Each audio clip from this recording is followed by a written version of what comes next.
Hello ladies and gentlemen, and welcome back to a brand new YouTube video. In today's video we're going to talk about two things. One, why every filmmaker, words are hard, should take a break, and also how to make it smooth footage without any gear at all. But enjoy some B-roll, and I'll see you guys in our first location.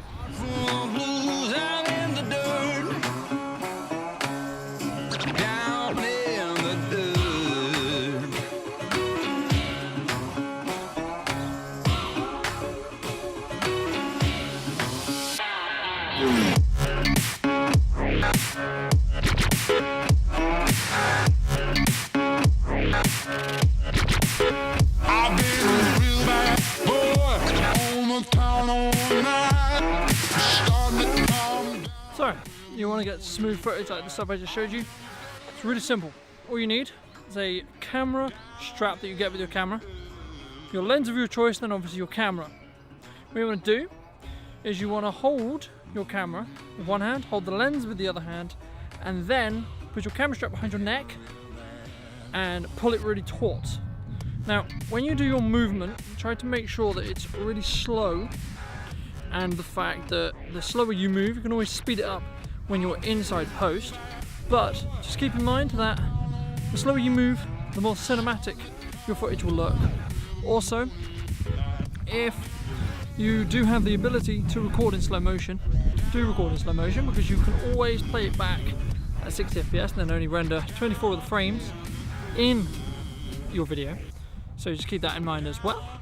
Now, yes, if you buy a gimbal or a Steadicam, you can get steadier shots than this, but it's about the technique. If you know the technique, you can then use those pieces of kit and use those pieces of gear to get even better shots and nicer looking shots and more cinematic looking shots. There's also thinking about what specifically you want in focus and some of the camera settings that I showed and talked about in this video just here, so make sure to go check that out and listen to that video if you want.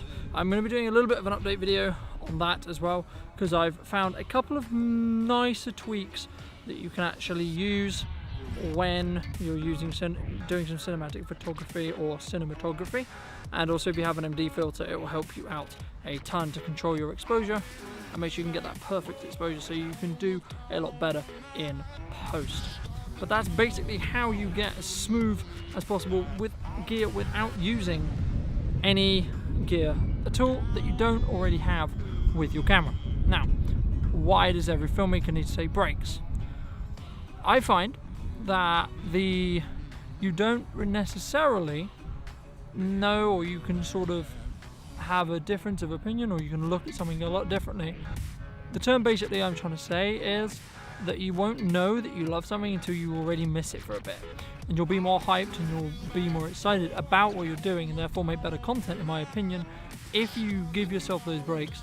Also allow your brain to rest, because the creative process is a process and it does take time, and sometimes it's better just to chill out and do stuff you enjoy that isn't necessarily filmmaking or photography, because if you spend your life doing all of one thing for too long, it's not healthy.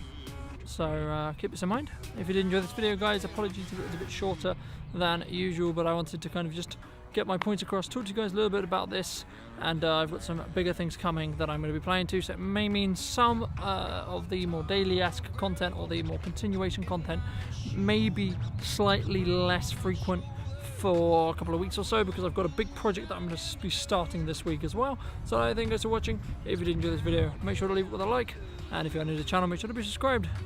I'll see you next time.